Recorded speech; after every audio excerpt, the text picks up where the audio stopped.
Viagem à Cidade, eu, Karina Cardoso, converso agora com ele, que teve e ainda tem uma grande importância no cenário cultural de Brasília. Eu tô falando de Sidney Barros, mais conhecido como Gamela. Mestre Gamela, tudo bom com o senhor? Tudo bom, Karina. Quer dizer, a gente vai levando, você vai levando. Eu não sou muito chegado nesse negócio de mestre, mas botaram, mas ficou, né? Eu acho que é mais, mas todo caso fica. Agora professor também não, porque professor tá desvalorizado. Né? Mestre tá bom. Tá certo. Para começar, obrigada por receber a gente aqui na sua casa. Eu que agradeço, né? Pode me metralhar. Então vamos lá.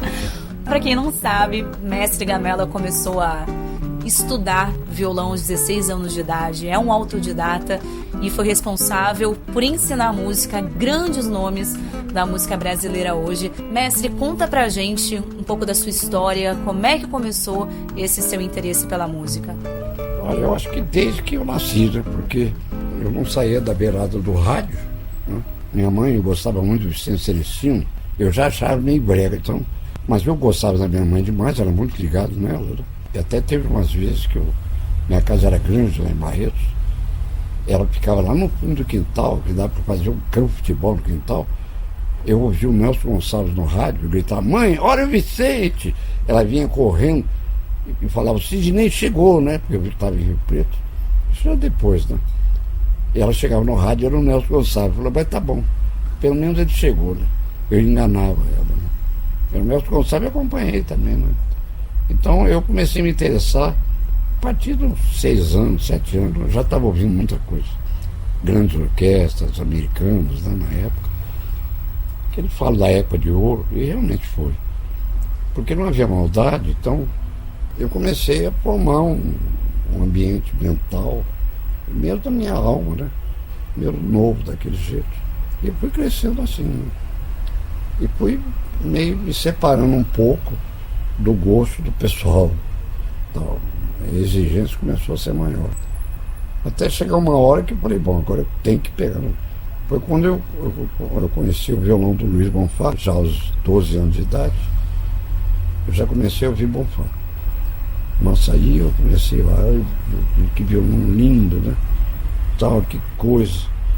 Aí com 15 anos para 16, eu tive meu primeiro violão. A primeira coisa que eu tentei tocar são melodias do Luiz Bonfá, né?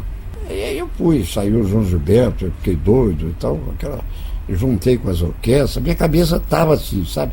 É muito difícil explicar isso. E eu fui andando. Porque a arte é o seguinte: você não tem como explicar em termos técnicos, nem em termos de número, só em termos de filosofia. Porque ela é o abstrato mais concreto que existe. Então, como é que você vai explicar um abstrato que é concreto? Através da filosofia, que é a mesma coisa. Então, eu percebi que só através da parte filosófica eu poderia entender isso. Isso foi uma vantagem para mim. Ensinar, sem dúvida alguma, é uma grande arte. É uma arte, uma doação também, que você não é você está fazendo um favor, certo? É uma doação para você mesmo que está passando as coisas. Como é que você pode reter isso? Se as pessoas que não conhecem, que você conhece, eu passo por elas e falo: não, ele não pode me pagar, eu não vou dar aula. O que é isso? Isso é um crime, um negócio desse. Então por isso que eu estou deitado nessa cama aqui, não tem dinheiro, uma série de coisas. E não adianta ser cidadão honorário, patrimônio cultural, é besteira. Então eu passei minha vida com os meus trocados. Então, foi assim, só feliz. E o senhor também acompanhou grandes artistas, como por exemplo Agostinho dos Santos, Ivon Cury, isso, Ângela Maria, a própria Maísa. Saudade deles. Porque hoje você não encontra mais coisas assim, né? Essa época foi uma época fantástica, né? E tinha muito mais.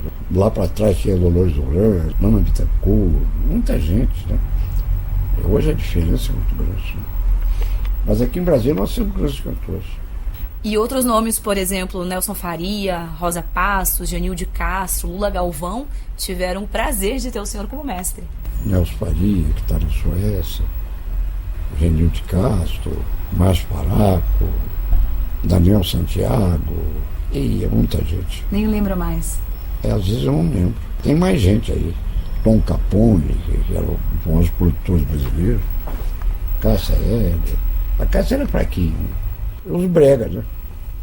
Evergiano, esse povo aí, eram os bregas. Não cita isso. Agora, quando a gente fala mestre Gamella, o mestre o senhor não brincou inicialmente, mas é uma referência muito bem colocada. É a parte filosófica, essa coisa toda, não é só o violão, né? O senhor criou uma técnica. É uma técnica que envolve filosofia, né? Agora, essa técnica de escrever, essa maneira de escrever, eu não gosto muito dessa palavra técnica, né? Certo? Eu acho que você tem que soltar mais, se desprender da técnica. Precisa ter, lógico, tudo você tem que ter uma técnica. Mas em música você tem que ter só o necessário. Porque se a técnica passar por cima, não adianta nada. Você perde toda a emoção, você perde tudo. E música não é isso. O senhor estava contando que algumas definições para ensinar música, o senhor não concorda muito, não. Não, mas as escolas quase me xingam aí para burro. Mas como eu produzo, então o time que está ganhando, eu provei que é possível. Lousa, essas coisas eu acho bem arcaico, né? Você vai pegar um menino que está começando, ele nem começou ainda. Você vai para a lousa para explicar técnica, essa teoria que falam aí. Eu não acredito em teoria. Teoria você tem uma, eu tenho outra. Então não existe isso. Um bom músico precisa do que exatamente? Em primeiro lugar, coragem. Depois vai ter uma série de primeiros lugares, sabe? Eu nunca vou falar segundo, porque tudo é igual ao primeiro. E ter essa tendência por dentro do que representa a música para ele. Mesmo sem ele saber, ela vai tomando conta, como tomou de mim. Né? A arte em si. Né? Então você vai indo naturalmente. Não é uma coisa que você pode especificar assim, falar, não, ele precisa ter dom, talento e tal. Isso precisa ter mesmo. Mas só isso não basta. Muito trabalho. É muita, sabe, observação na vida. E tem que ter coragem. Porque você não pode pensar em dinheiro nesse caso.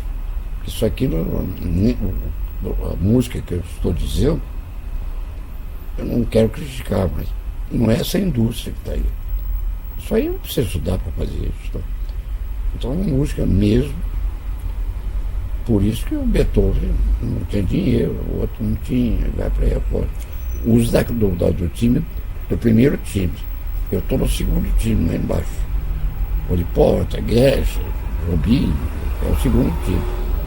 Sobe no primeiro, tá cheio de nego lá que morreu no sanatório, outro não sei o quê, porque não soube controlar também, né? É difícil explicar, tá? Aproveitando essa deixa que o senhor falou, essa crítica da indústria atual, como é que o senhor avalia hoje o cenário musical, cultural da cidade, já que a cidade hoje está comemorando aniversário?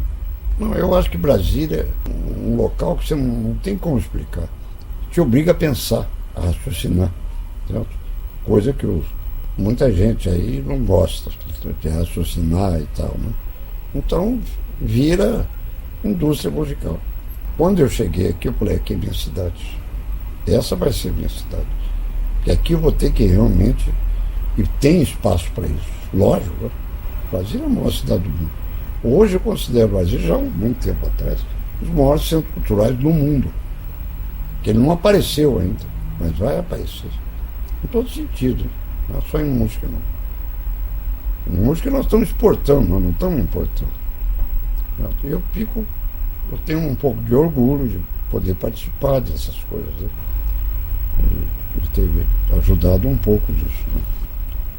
Eu acho que a situação em Brasília está equilibrada. Poderia estar bem pior, mas está bem equilibrada. Tem grandes músicos aqui, você tem duas sinfônicas, enfim, está bem equilibrado.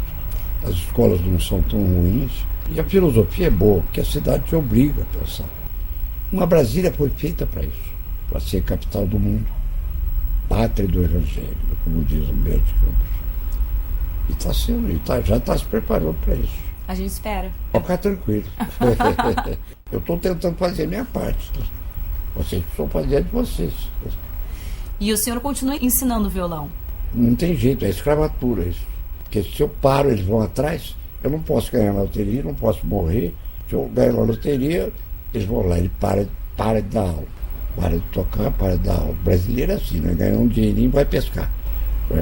Mal sabe que pescar tem mosquito, tem opção de coisa ruim para galera. Então eu não posso largar essa molecada. O senhor está impossibilitado de tocar, infelizmente. Agora Mas o senhor está com um aluno aqui seu. eu trouxe ele para isso. Eles são meus escravos agora, porque eles me fazem de escravo também. Então vamos acompanhar um pouquinho do som do Gabriel Ferraz, ele que é aluno do mestre. E vamos fazer um som então. Vamos lá.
Aí, que beleza. É simples, né? Que você pode tocar em qualquer parte do mundo que vai agradar. Então música para mim é isso, tem que penetrar em qualquer um. Esse é um sambolera do Luiz Bonfá, que é um dos músicos mais conhecidos do mundo inteiro. Só o Brasil que não conhece. Eles não dão valor para o Luiz Bonfá. Mas não importa.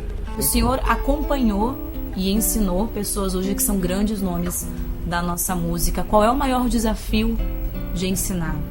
É você ensinar você mesmo a ensinar. É você poder tirar de você uma coisa sensata, sincera e que não prejudique a pessoa que está recebendo. Mas para isso, você tem que ter um preparo de alma. Porque música é espírito, não é corpo. Então a música é isso. Se você pegar a técnica, por isso que eu não uso essas técnicas. Se você for só um cara técnico, você está expressando a sua parte exterior, não o interior. A que vale é interior. Então a técnica é só para expressar o seu interior. E tem muito guitarrista, muito músico aí, brasileiro, que ainda não entendeu isso. Porque tocar, você já viu o que nós falamos aqui antes. De 100 você tira um. É muito mais fácil, sem menosprezar, ser um engenheiro, ser um médico e tal. É mais fácil. Ser um médico é difícil, ser um bom engenheiro é difícil. Mas essas matérias são fáceis. Perto de música. Música não tem como. Ou você é ou não é. Que dica o senhor daria para esses tantos jovens que sonham com a música? Que procure ouvir coisas mais centradas na alma. Não nessa parte de circo exterior. Que é um circo. Né? Procure fios melódicos que fiquem na cabeça com facilidade e que sejam bonitos. Só isso. Mestre Gamella, mais uma vez agradecer muito essa entrevista aqui na Rádio Nacional FM, ainda mais hoje, numa data tão especial, aniversário de Brasília. E salve Brasília, né? Parabéns, é a cidade que me deu tudo que eu tenho. Eu agradeço. A gente que agradece, eu conversei com o Mestre Gamella, mais uma vez muito obrigada.